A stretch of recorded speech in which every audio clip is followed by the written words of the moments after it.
Shocking, man. I just can't believe these things exist. It's still like that'd be a terrible game reviewer. Everything would just be like, "Oh wow, look at neat! I can't believe it. It's so crazy." The rating is just awesome and more awesome. It's Yeah, just go by. It's awesome. it's like the rating starts at 10 out of 10 and then goes up according to going to the level of amazement.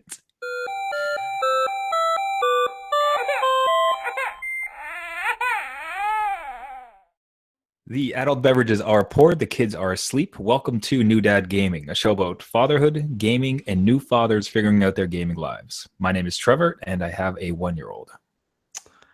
My name's Gavin. No, I'm Jeff, and I have a 6-year-old and a 3-year-old. I was resisting that joke because I think going back in history, we've probably done that exact joke now all the time. You got to keep it going. Time, yeah, actually, no, I think that should be the trend. It's like that's suffrage. So Jeff, or if Gavin doesn't appear, yeah, his voice is terribly mocked by you and I both. Yeah, though he might appear later, right? It tends to happen. He just pops in casually late. Just, I think he probably hears that, and then it's he drops in to like defend his honor. Like, excuse me, he's watching us live. How dare you? No time to record, but he definitely listens live on our non-public broadcast. Oh, it's all good. Yeah. Excellent. Welcome to We Did It. Another week survived. Yes. Oh. And here we are. It's dark outside now. The daylight saving times is killing me. Yeah, and there is no benefit to us as parents because the kid don't care. No. Yeah, no. What time it is, and especially like I don't know if your kids. I think your kids kind of respect clocks a little bit, but mine's got no clue. So it just means I wake up at the exact same time. So it's like, yeah, you get an hour of sleep. I'm like, I do not. I'm a dad.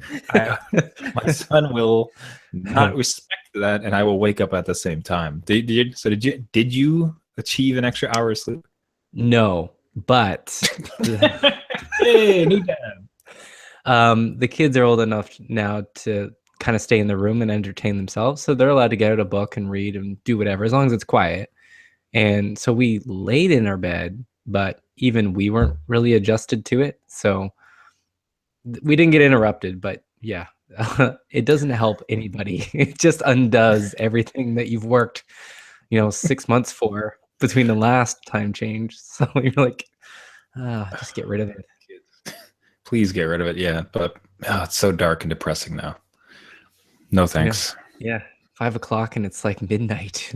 At least the kids kind of get tired out. I find that they're like, wow, it's really dark and the moon's out and I'm up past my bedtime and it's really like 6 o'clock. And you're like, just yeah. Well, that tricks them. That's great. Yeah, well, for a while until they get smart about it. So wait a minute, it's not. This isn't actually now, so it's I'm missing that loophole. When you just got to adjust all your clocks 1 hour forward.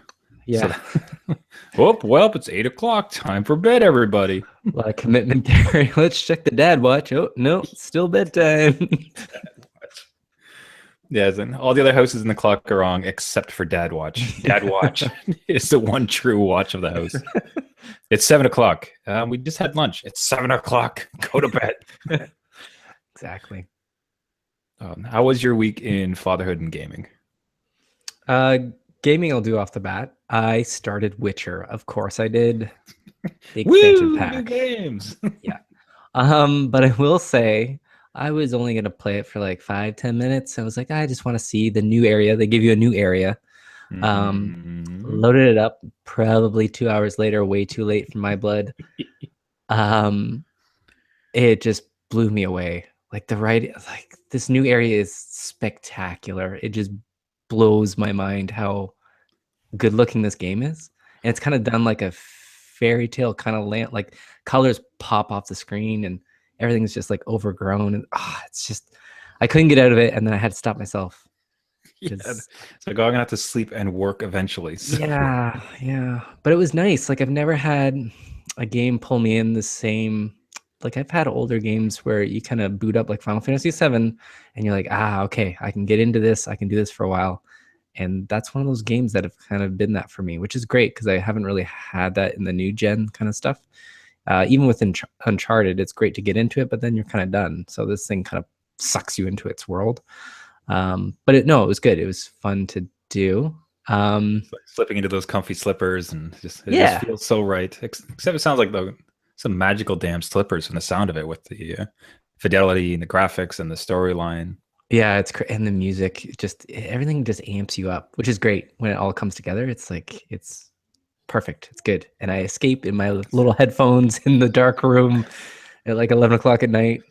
How would you come at it from as a dad though? I mean, is it almost a sacrifice that you've decided that this is the thing you play? Because there's no way you have time Yeah, for there's other there's no. other gaming endeavors. I did touch on another, like the Deadly Tower of Monsters, because it was free with PS Plus this month. So I think Gavin played that before. Um, but my only chance to play that was like quick flashes. So yeah, I'm totally invested in the Witcher kind of storyline, and I've kind of accepted that. And you're like, if something else really catches my attention, I'll drop it. But I know this is kind of the game I need to be with, and it saves me money. I don't know. Like I'm It's just the buying one. less. It's the one game I play in perpetuity. It's my I addiction. did it. Yeah, I achieved it. I'm at peak game. I'm that's done. it. I'm Yep. out. I found it. See you later. I know it's been good. So that was my gaming experience. In terms of fatherhood, the kids started coming up with Christmas lists. So So they, so the same night that they pack away their costumes and candy, they proceed to bring out their Santa hat and their paper with festive feather on the top to write. not my fault though. It's the mail, because all the catalogs come in now. They wait until like the day after Halloween, and they all come in, and the kids see them, and then it's the Christmas spirit everywhere. So we can get a jump on shopping, but That's so it's negatively. It's a Christmas spirit everywhere. well, it's all everywhere. It's everywhere. It's just like off one kind of seasonal thing into the next. So it's different. Like with a 6-year-old and 3-year-old, they like stuff, so they want certain things. It's not like I can tell them, hey, you're getting new shoes. Hey, how about that? They like their own branded stuff. So it's I don't know. It's working with that and making those lists Jeez, and teaching them, right? Like you have to teach them it's not all about them. They have to buy and think for other people too. And that's kind of actually been difficult to do, because kids are just all about themselves. they are selfish little people. They are. So But you and your wife actively turn it into a learning experience then? yeah, we try to we don't want them to fall into like, because they do get spoiled at Christmas. So they get a lot of presents, and everybody else is kind of older, and they don't really have cousins that are kind of their age. So it's all about them.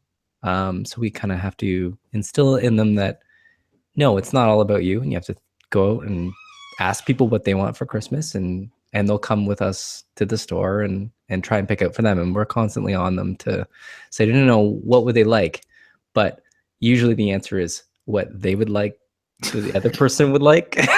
So it's kind of just reminding them. They're not going to totally get it. My 6-year-old should get it by now. So it's just, you got to keep on them. Otherwise they just kind of fall into a spoiled kid syndrome. And I don't want that. There's nothing worse.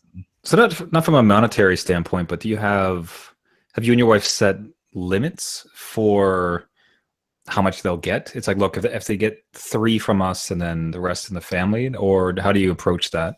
Yeah, we usually save. Well, okay. They are asleep, but I will say. Oh wait, do I get to find out what they're getting for Christmas? No, but Ah. I will say, Santa is a tool. Like he gets the best gift to them, because Santa has to give the best ones to them. So he gets all the credit, and we go and get the stuff. Yeah. So Santa gets the toy, and you're giving the socks. Well, not entirely, but the thing they want. Dude, I think you should do a little bit of. Yeah, I think 2016 is going to be a big year for the Smalley house. I mean, like the pump up, man. Like this is it. Like this is the year Santa starts to go on a downward spiral. Santa got you socks, Yeah, kid. How do you like it? I feel like Santa now. But no, he gets he gets the credit. They write Santa the letter for the one thing they want, and then Santa will match if he can't find the right thing. So at least he'll get close. But yeah, Santa gets the credit. We get less. But yeah, we have kind of a value that we've set. Maybe it's not necessarily like a monetary value, but like they get two gifts from us, maybe two smaller things, and then the family just buys one gift for each kid, kind of thing. So and the family respects that. No. Yeah, I was gonna say. They don't. See, I don't seem to know any grandparent that would definitely that would respect that. No, yeah, they don't. And then sometimes they just go way overboard with stuff that I don't want in my house or them playing with. And we're getting into like Pokemon cards and all that stuff that I do not want. Just because there's issues with that. In Pokemon cards? Yeah, they've banned them in a bunch of schools because kids go to school with the cards and they come home with no cards because they've traded them or someone's beat them at something. Like, yeah. Okay. And that's money, right? That's money lost and the kid's upset. The other kid's probably happy, but your kid's upset. So I don't want that. I'm sure someone's going to get it for them, but we've set kind of like, you don't buy this stuff, but anything else in this kind of theme is fair game. So if I say Paw Patrol, nothing but Frozen.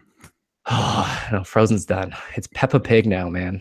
My 3-year-old, Peppa Pig all the time. Man, that one's.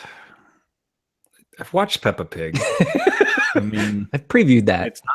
I'm trying to. I'm on the fence with. It's better. It's not Caillou. So it's not God Caillou, for that. No, yeah, but it's not as entertaining as Paw Patrol, but in the same way, Paw Patrol pretends to have plots which are brutal and awful. So like, oh no, that one kid that caused trouble again. It's like, yeah, again. Of course he did. Like, he was on a boat. I can't imagine what would happen. He's gonna do something bad with the boat. I guarantee it. Don't let that kid do anything. He's awful. Why isn't he in school? Why isn't he in school? Anyway, so yes, I don't know, but it's easy. Like it's soft and quiet, and they kind of just do funny little things. So we can do Peppa. Peppa's okay. I don't really watch it, to be honest. I've watched a couple of minutes and then left. Bet you can sing the theme song. I probably could. Because I'm still around. I'm not actively listening to it, but oh yeah. I don't know how my parents did it with all the stuff I watched over and over. My Pet Monster and all that. So so two last one to round it out. The quick first one, are your kids at the point where they're starting to give you gifts now? Like parents gifts? Sort of, yeah. Like each one of us. I remember as a kid, I used to like there's a couple years I can remember going to like some of my toys and just like terribly wrapping it up in newspaper and giving it to my parents. That's good though. Whilst at the end of it, then kind of really expecting them to give it back because I didn't want them to have it. Yeah, I'll take that. You're not going to play with it, right? Yeah, I'll take that right back. Yeah. Maybe not so much like that, but we'll try to take. I'll take the kids one weekend or something, and we'll look for my wife, and then she'll take them and look for me. But it's just like a mini gift. Like I like coffee, so they'll give me a coffee grind that I like, and that'll be that. At least they've thought about it. They'll do their own cards, which is probably the biggest thing because that's way more effort on their part. And then we might try to get my 6-year-old to start investing money in it. So maybe he throws a couple bucks to something because he's starting to save. Again, teaching the value of money, and it's just not all for him, and he's got to kind of push and pull with his money. So the importance of giving your money to your dad. Yeah, exactly. Right. Dad could use a $5 right now because he needs a coffee at Tim's. $3. Yeah, that's my boy. Yeah, that's right. But no, it's getting complex now at Christmas. That's for sure. And to close it off with, like, are you guys at the phase now where you're buying them video games? And would you buy them video games? And are you buying them video games that you actually want? I totally want to buy him video games that I want. I love Zelda is my thing that I Witcher 3 expansion pack. Enjoy. I haven't played a Zelda game in like 25 years. Like it's been forever, and I really want him to get it, but he's just not there yet with the reading. Um, but yeah, he has a couple games on the list that are for him. They're platformers like Donkey Kong is a great one, Donkey Kong Country. Okay. The old Marios have come out again, and even Pokemon XY he can get around in. So he's getting video games, which is kind of cool to see as a dad and being into video games and see how he plays with it. So that's kind of cool. My 3-year-old is totally not there yet. I don't think he's gonna be the kid that's into video games. Whatever, we'll see. But Don't feel too bad, no, Jeff. It's okay. Don't worry. yeah, I failed. But no, it's neat to see that kind of stuff come out. But yeah, This is no, just too many that's Russian dollar questions because now I think, how does that actually, when you're playing the same game as your kid, and I don't know if you have yet, but I'm thinking on the DS, like, how does that work with save files? Like, do you entrust your kid to play where your save files are? no. Like, there's no way, right? Like, they're gonna mess No. with it. No, yeah, this is the problem. Okay, just quickly, this is the problem. I'll play on his save file because he won't know the difference. And so when he gets back, Wait a minute, you're the one that's dipping into the other Yes. Yep. save file. Yep. Wow. And then I'll progress the story, and then he'll lose it all, whatever. And I'll just like give him a side glance, like, oh, it's so much more work for me to do tonight. Plus, you're stacking the deck. You're padding it to help him out. I'm having fun with it, and it's just it gets him to that next level where he's just stuck on the same thing forever. I'm like, I really want to see that next world in Mario Brothers that I haven't seen. Oh, look, it opened up for you. But he's not learning. Like, it's like No. that's like you're pushing him through grades of like 4, 5, and 6, and he keeps like failing math. Yeah. And you're just doing the homework to you get go. him back. Let Daddy take that and do it for you. Some of those are hard though. Holy, even I was struggling with them, but I can't do my own save file and have him do it. Like, there's no way. He would just mess it up or take all my Mario lives. Yeah, you think like you would need, geez, that would almost be a dad. Like a separate login or it's like password protected in case they try to access your save file. Right. They should do that. That would be amazing. I would totally like that. Or a hidden save. Yeah, like a dad menu or like almost like a login system. Well, it kind of sucked for them because they'd have to figure out how to log in and out. But yeah, if it's like avatar and then if you like, you could password protect it so they can't be messing with it. Well, man, that's pretty. it's locked The more down I say as it, the is, more right? logic. It should be there because Nintendo's very good about that. I can lock down Netflix so he can't get to the violent stuff. So he can watch Netflix on his DS. And it's all password protected in like the mature stuff. And even the games, if he boots up stuff or the store, it's password protected that way. Even the 3D mode, he can't view that right now. So if they do that for a save file, I am golden. That is great. Be like, here's your Zelda, here's your Final Fantasy, here's your Yeah, look at all these games. Yeah, you'll grow into it, son. Don't you worry. You got this. No, it should be good. Oh, that's fantastic. So so for myself, the fatherhood was good. Had a brutal week of work, just really busy. So the poor wife had to pick up a lot of things as far as putting him to bed, waking him up in the morning.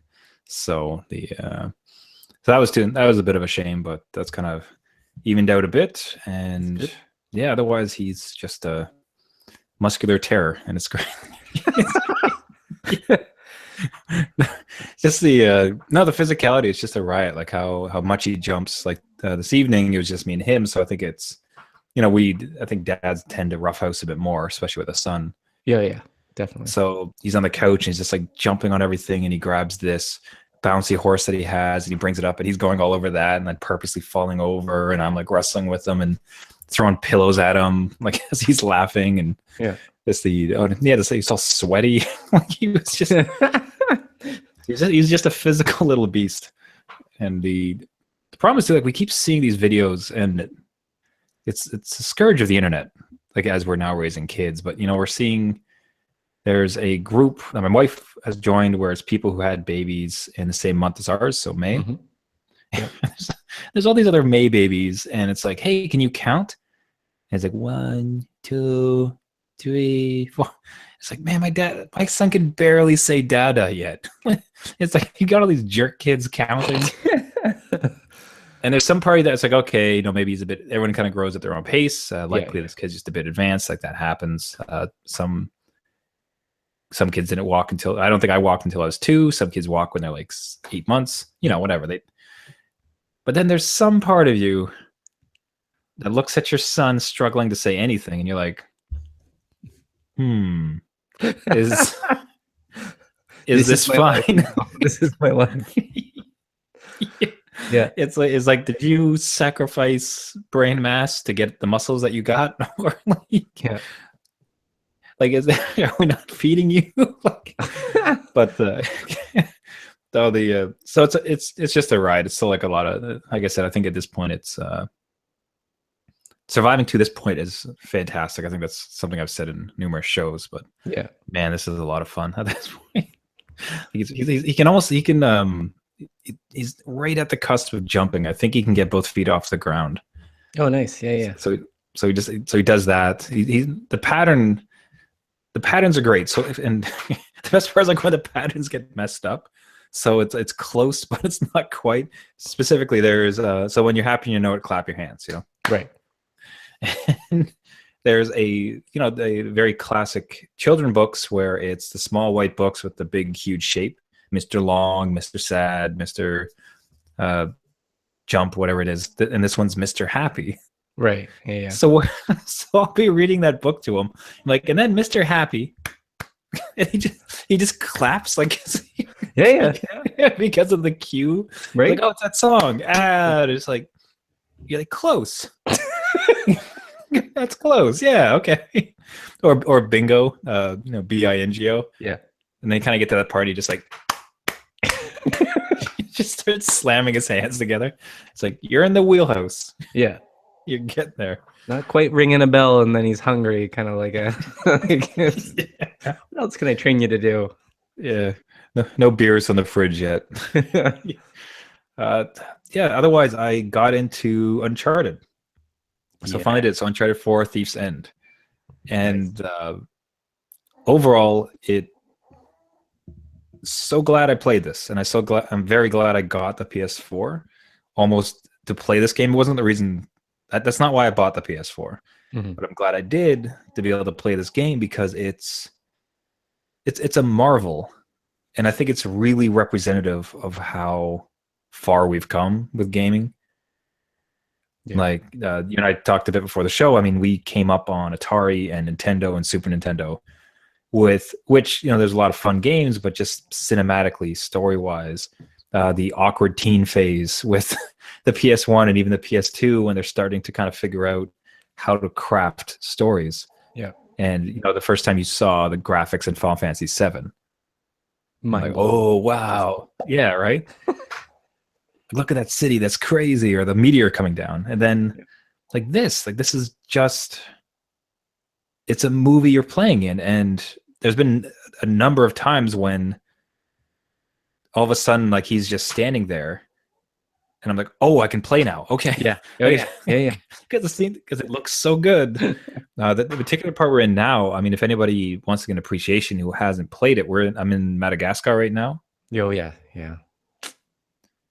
And and you can see classically in video games, you have very static images kind of placed at distances to look as if behind each other to look as if there's distance. But in this game, it's at the very beginning, you see this tiny trail of smoke way off in the distance, and you go there. Yeah. You travel all the way through that, and the detail in between, of the rocks and the mud goes flying, and that alone, just from a tech standpoint, that would be blowing enough. But this is all encapsulated within a story, this just AAA movie studio.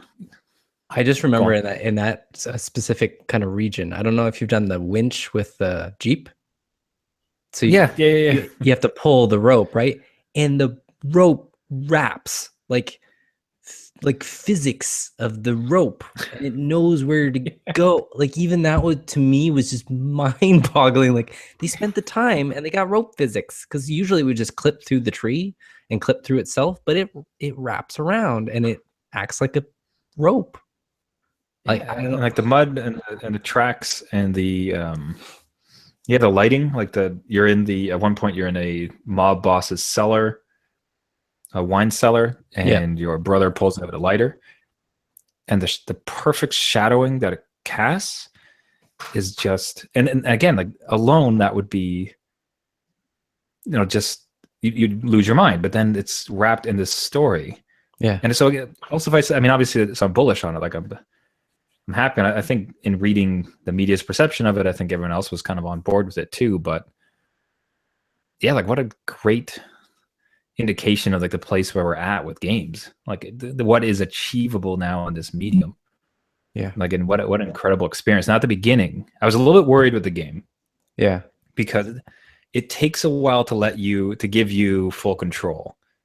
Like for you to take the Like wheel. like the early life stuff, like the childhood stuff, or is it like No, not even that. Just it felt for the up until the mission before Madagascar, when I was in the ruins, it didn't feel like I was playing very much. Like it's just oh, like okay. they're kind of letting you like, okay, here's a little sample and back to movie. Yeah. Like, okay, so my worry was that like that's going to be the entire game. Is that to cut down the actual work they had to do was like 80% cutscene Yeah. and 20% like tech demo. Fill it with I was movie. like, yeah, it was like it kept coming back. I'm like, how much of a game is this? Like I was really conflicted because Yeah. this is getting into like Dear Esther territory or Everyone's Gone to the Rapture. It's kind Yeah. of like you're just kind of floating through this game. But no, that picked up, and now with this Madagascar section, it's full game. Yeah. It opens up. Welcome. Awesome. And you play Crash Bandicoot, for God's sakes.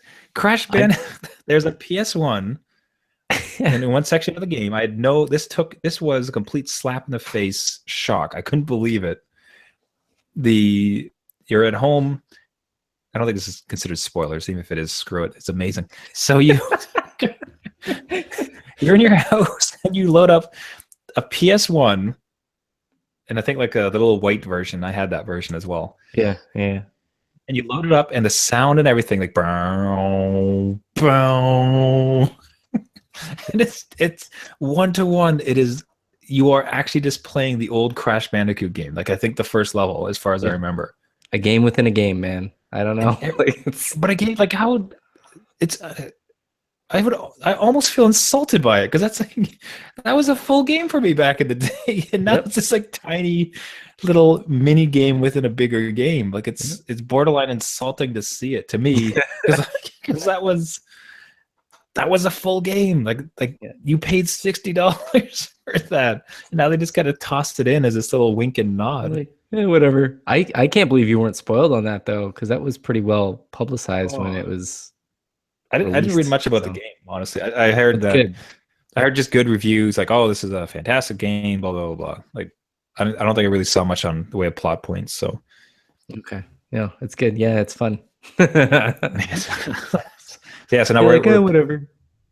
I'll say this though. So, like, the one thing is like he sure murders a lot of people. Like, oh yeah, with like no regard of like life. It's like his mission. Yeah, just like it's so much murder. He's killed so many people. Yep. Like it's shocking. Like, I mean, it's obviously a lot more fun. Like, I'd hate to be like a talking simulator. We got to talk about, but there's something about where he's, funny, funky little Drake, and he's kicking around, and like, oh, my buddies were explorers, and then next thing you know, he picks up this gun, like headshots to like, I must have killed like 100 people. Probably. Like that's mass murder. That's unbelievable. Yep. That kind of, leave your mind on that one, because it's like, look at all this story. It's got all this detail, and it interweaves and it threads, and then you're like, I just murdered like a city. And nobody's after me right now except the like classic bad guys. Like, no local police. It's totally legal somehow. Like it's totally legal. And I mean, it's just Nathan Drake, whatever. Just let him do it. This has never really, I think with video games, that's always a bit of a wink and a nod, right? Where it's like, pew pew pew, you're gonna kill a bunch of guys, like manly man, okay. But I think the problem with this is that the storytelling and the characters, the way they're fleshed out, like these are, you get a real sense that these are people. Like you have an appreciation for who they are and their motivations and their flaws, all that stuff. And same with the storyline. Like that is so filled out. It's kind of like if you were watching, geez, I don't know, let's say something like Rocky, the film, and then he just at one point he just pulls out a gun and kills like 50 people. You're like, that's a murder scene. This is crazy. What are you doing? He should be in jail. Yeah, that's. But I do that one because even with like a lot of cop movies or like let's say Die Hard, he's gonna kill like. Yeah, it's set up that way, right? Like he's just this macho guy with a big gun and he'll go and kill a bunch of people. But yeah, Nathan Drake is more like he's having problems at home and his relationship and he cares about this stuff and here's all his memories and here's him as a kid and bang bang bang bang, bang. Like murder. I'm trying to think of like some like quiet character piece movie and I can't. No, it's just it's a little bit of a disconnect there for sure. It's just, and you use like explosives to semi-automatic pistols and machine guns and even like you crack, like I've cracked so many necks. And that, which is so satisfying. I don't know. It's just the vibration of the controller and just, I love the that's the stealth part is actually, I'm loving it. Like if you're able to kill everybody without being detected, like that's a blast. That's a lot of fun. I tried that for like 2 minutes and I'm like, screw this. In my old life, I would do a playthrough where I would hold myself accountable for that, where I have to do everything stealth. Right. But not now. I don't have time for that. So I tried. There you go. Yeah. Then at some point, I was like, all right, well, dynamite. Yeah. Everybody's going to die. I'm Nick Drake. Pew, pew, pew. Like national murderer. Yeah. No, I could totally see that. But I'm glad you're enjoying it because it's a great experience. And it's pretty lengthy in the single player. Multiplayer, yeah, I never will return to it. But that's a weird, it strikes me as weird. Like that it does have a multiplayer mode. Yeah, it's not really anything to commit to memory, I would say. Their other game, Last of Us, they did it really well because there's a dynamic to the multiplayer that works within the game itself. And Nathan Drake is like, again, kind of like the superhero that goes through a level and is almost indestructible. So when you get that in multiplayer, it doesn't really work. It's just bullet sponges to each other. So it didn't really work that way. Yeah. Uncharted 2 did it great with a co-op mode and you just fight waves of people with friends online. That I found was kind of neat. Okay. I don't think they came out with that yet, if ever. So, but yeah, single player, great. Yeah, that's shocking, man. So yeah, I mean, other than that, it was played. They released a demo for Super Hypercube finally. Oh yeah, VR, yes. Yeah, good old VR. Still returning. Like I still get drawn to like get into it quite a bit, which is still a blast. So Super Hypercube, I think, is much like Thumper, which is another one. Another good example of this, but with Super Hypercube, and this isn't necessarily my own thought. This was kind of seeded, but a lot of VR, what you're seeing with a lot of VR is they're trying to put you into a reality, but like based in real life. So you are in a car, you're in a spaceship, like it's you, but in that other physical presence, right? With Super Hypercube, like that's just out the window. This is just digital. Like you are a digital entity now, floating like in space, in this like particular space, and you got this one task to do. And it's actually really exciting because like instead of trying to, you don't have anything to deal with as far as like, okay, what do my in-game feet look like? What is my what are my weird shoulders? Like if I lean my head too back, can I see my neck stump type of thing? Like you're not failing an immersion as far as I know that this isn't life. Instead, this is like you've just warped into a digital video game from like the 90s. That's and cool. On top of that, like the effects and the sound and everything, it's just top notch. That one's great. The problem is, I think It's a $40 game, and Okay. it's a puzzler. I mean, like it's you if you've never played it, you have a shape. It's in 3 dimensions, so it's like a Mhm. Tetris piece in 3 dimensions, and then there's a wall coming towards you, and you have to twist it like in every single way and every single axis to try to figure out how to get it through that wall without Right. hitting it. But I mean, that's kind of it, and that's the. It's kind. I enjoyed it. Like I'd like to show it to other people, but I don't know that I would keep coming back to it every night, or like I'm going to get $40 worth of experience. Yeah, 40 bucks for kind of like a Tetris is kind of Yeah, and there's some part of me, of course, I think some people just like live and die for puzzles. So I think for Mhm. them, like this is going to be their jam, and this is great. And as I said, it's such a great example for VR. Like it looks and feels so cool. But it's a bit of a thing happening with VR right now. I guess I don't know if it's a matter of everyone's trying to, because it's new and fresh, everyone wants to kind of take advantage of the hype, or it's Yeah. just super expensive to develop for VR right now because it's a new medium. But yeah, the pricing on the games is just a little bit hard to swallow, unfortunately. Well, especially in Canada too, right? Like we're Oh, paying upwards of, I think it was like 80 bucks for one of them, one of them that I wanted to play, but I'm not spending $80 on what some reviews say, they say glorified tech demo because you probably get 4 to 5 hours out of it and you're kind of done.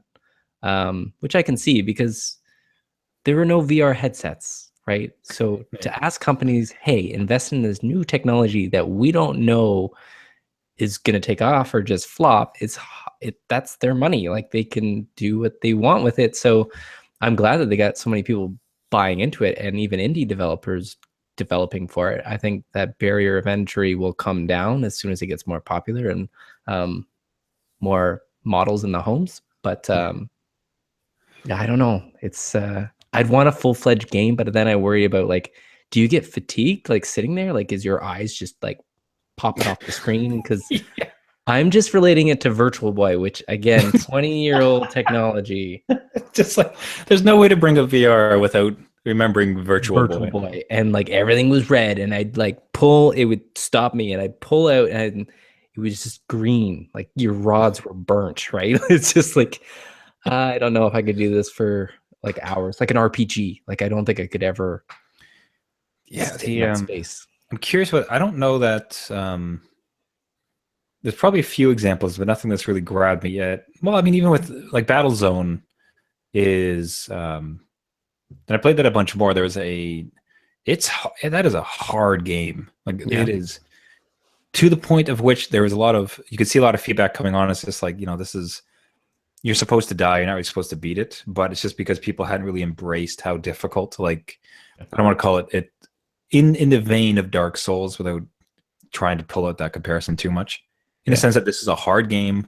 We're not holding your hand. You're gonna be difficult. Like the best advice I saw for that was do a short campaign and go use the heavy tank because it's I guess one of the easier ones to go, just so you can kind of get through it and see it. And but that, for instance, like it's a roguelike, it's random generated every single time, and then you can choose difficulty and then length. So you got this big map and there's grids where you have to go in to this grid and hack these 4 things or kill these 6 tanks, or it's a boss battle, whatever. And it's random kind of every time. So you can kind of, if you get into it and you set it to like hard difficulty, there's actually a bunch of strategy too, because if you can either kind of just beeline it for the end boss, but if you don't take out any of the towers, he'll be slightly powerful in one way, but because of the time, not so powerful. For every turn, there's like they put out Nemesis, or they can build towards building a Nemesis and put out this like super tank that tries to kill you. So, it's a lot of interesting things, and the map again kind of varies in where you can go. So I'd say that's probably one of the I've probably played. There's that one, and then of course the Drive Club, which is just the driving game. Like I've probably played those for 1 or 2 hours straight on different occasions, and it was okay. Yeah. Not too much strain, not too much, no sickness, no dodging. Probably actually Valkyrie too. I probably put an hour in. But just the same, I'd be curious about the 8-hour like RPG session. Yeah. Which Not that. Which, by the way, I haven't been able to do that in years. So like, Exactly. Like maybe it's geared towards us. Then you'll have an hour or two to spare and you can jump into VR and kind of get it done. Because yeah, I haven't that's had that kind of play session in forever. So yeah. Can you imagine? Man, that's not a bad angle in fact, because it's not just a gaming experience. It's like that next level crazy experience. It's all yeah. encompassing. Like that's amazing. And if you have but half an hour, if you have but maybe an hour, you can spend it in this virtual space, which is super amazing, as opposed to, but maybe something a bit more normal or Yeah. basic. It might be it is PSVR for dads. It may just be for us. That is an interesting market segmentation. I Yeah. guess that makes me think of they come out. I think if we go through this, we can probably wrap it up for the week. But a big stream of stories I saw was around the PlayStation Pro and how it renders Yes. VR better. Do Yeah. you have any inkling to buy a PS4 Pro? Not at this point, just because I don't really have the TV to get the most out of it. They're talking 4K, which I hate upping resolution when we haven't got to 60 frames a second on the resolution that exists now.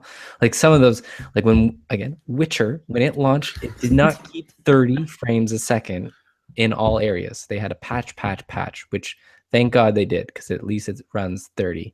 But if you've ever played a game at 60 frames a second, like a lot of PC gamers do normally, the remastered versions of like Last of Us has those options where you can pick 60 frames a second, slightly lower resolution or less detail, or you can play 30 frames a second, just max the detail out. So your shadows are gorgeous, everything else, but you're playing at the normal 30 frames.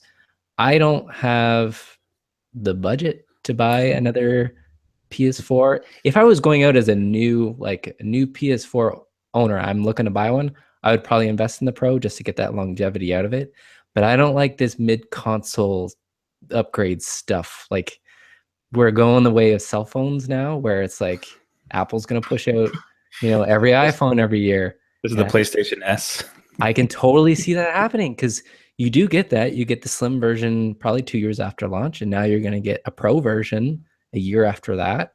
And then Gen Next is going to come out maybe 2 years after that. It's just, I can see it segregating and separating a lot of those games where they're supposed to be played on both versions, right? You're supposed to get the greatest out of it on the PS4 Pro, which they might show in commercials, and then you get it and it's not quite there. Like, I don't know. I don't have the budget. I don't have the TV. I'm not going to do it. I would love to have it just because. See, But yeah, I'll be curious with know. so as our kids come up and they start asking for um when they're driving it, like the kids are like, oh, like dad, you got to get me the PS4 Pro, please, please, please. The like I wondered, so as kids I can remember us like asking a lot for, oh, the PS1 came out, I want that, or the N64 or the PS2 or Yeah. like the big console releases, you had to get that one. Right. Like, I'm curious about a kid's desire to get a PS4 Pro versus a PS4, because the games he would be, wanting Yeah. would be on both. Yeah. It's, in many ways, like I try to think about the benefit of playing this Uncharted on a 4K TV with a PS4 Pro if they did a remastered version. I'm sure it would be even more beautiful, but I was Yeah. already here spellbinded. Like I'm sitting here talking with my eyes wide about how amazing it looks, so it's not Yeah. hurting. Yeah. So I don't know. Is it going to be a big enough for kids to drive parents to get new ones, or I think the parents are going to be driven to get the next best thing. Do you know what I mean? Like, if I had the option to get one now, I would push them to get a pro just because I know that it's going to last longer and you're going to get the most out of it if by chance the other one were to go away. So I would almost kind of direct that. But again, pricing is an issue too. And I say it's only like $100 over the base version, but they've already made me believe that that's the best thing to get. Do you know what I mean? Like the marketing is that good, and Microsoft's not helping because they got their next one coming out. So it's like Yep. we were happy as kids. Yes, you had to get the Super Nintendo. Yes, you had to get the N64 because there was like 7 years in between them or something. Like it was Oh maybe man, not is it that that much. long? I don't know. I'd have to And look I'm at trying to think. kid time. Super Nintendo to N64, and we definitely could not afford when it first came out. Yeah, no, neither can So, I. so it's always like a couple years after. Although I remember paying $300 for the PS1 with my brother. $300 for a PS1. $300. Yeah, we Yeah. pulled our money. Oh man. Um, You want to talk about Jesus? You want to talk about save files? We did, for some reason, the one of the first games we got was Resident Evil for PS1. ah. And the problem is like, and I kept like there was 2 or 3 instances where I overwrote my brother's save file, Oh my God. You did. and he had gotten so far, so I was banned from playing it until he was finished, until he beat it. We got in this huge argument. I was not allowed to play this brand new system we bought together until he Wow. beat it because I just kept ruining his save files. Yeah, it's just oh, that was torture. I just so badly wanted to play this thing. Like I kept playing the demo disc like constantly. I really want to get into it. Can you let me get into it? Please let me play it. It's just static. Bow, bow. And it sparkles. Did you have a beer pick for the week? Yes. So I tried Trafalgar APA. I think this is one Gavin Whoa. tried. Okay, hold that label up to the camera, and audio listeners enjoy this. Yep. So locally brewed in It really looks like wine, right? Oakville. It does, right? Are you Like, sure it it's looks not? like it. Did you just drink a bottle of wine? Yeah, that's right. It sure doesn't taste like wine. I didn't really like it. I'm not really in for citrus kind of stuff. So Oh no! Hold on. Did you say Gavin I think he liked it. recommended this for you? There's no way he recommended a citrus beer for you. I don't know. It's got a citrus taste on the end of it. I mean, it was okay. It was good. Like I drank it all. It's quite a big bottle. Looks like a bottle of wine. That's Okay. why you were so animated this episode. Um, so it's okay. I'm good with one. I wouldn't necessarily have another. And I might just kind of stay away from buying it again. Like if it's given to me, yeah, sure, I'd take it. But it's not. I don't know. It didn't blow me away, and I can kind of tell it's local. If that helps, I don't know. Yeah, it's got that brewery's first beer kind of taste. Well, it says every bottle is handmade, hand labeled. So I'm like, dude, just invest in like a machine to do don't that. do that. Like, don't do that. Like, it kind of tastes like it. Tastes a little bit of Jerry in here. I don't know. Okay, so you might say good beer, not to your taste. Yeah, no, I can definitely appreciate it. It's just it's not quite for me. So with that, kind of seals it. Now, if you want to talk about cheap labeling, I don't know if you noticed in the LCBO, but it seems like a whole new batch of cans have just like fake, quick, like plastic labeling put over the edge of it. Like you pick it up, and you're just like, oh, this isn't. Yeah. Actually, and then you pick up the other one, you're like, this is like, for all I know, this is the same can with slightly different artwork because they just got these like sleeves on it. Yeah, this is one of those. So it's called Lost Craft Revival. Okay. Because the type confused me because it's called a premium lagered ale. So are you a lager or are you an ale? Are you an ale that got lagered, or did you lager the ale? But okay, but it was good. I think it was not very, very clean, just very straightforward. I think, in fact, you might enjoy it because there's nothing but beer in this beer. That's good. But yeah, very approachable, very simple. There's not really any super flavor characteristics that jump out at you. But yeah, a nice basic pick. Nice. So I enjoyed it. Lost Craft Revival, premium lagered ale. That is a mouthful, man. I don't. It's one of those. I'm glad they restrained themselves and didn't throw in like other types, but like premium portered, lagered, They just need saison. a bigger label for that. They're like, no, we can't do it. Just You goes can't for wrap it around. charge us by letters, folks. This is it. Yeah. That's what we're calling it. Everybody, that will do it for us this week. Thank you so much for listening. You have been listening to New Dad Gaming. We do this podcast weekly. If you have any questions, thoughts, or show ideas for us, you can reach us on our website at newdadgaming.com. You can also find us on Twitter and Facebook. You can subscribe to the podcast on iTunes, Google Play, and many other podcasting services. If you could rate and share it around to New Dads Who Game. In virtual reality, normal reality, PS4s, on PS1s, played inside of PS4s, anything Pros. you like. Yeah. Pros, yeah. No PS4 Pros. We draw the line. No interest in that. Until such time, my name is Trevor, and I have a 1-year-old. And I'm Jeff. I got a 6-year-old and a 3-year-old. Great. Thanks so much. Bye, guys. Well, See ya. Guy. Guy. Bye, Guy.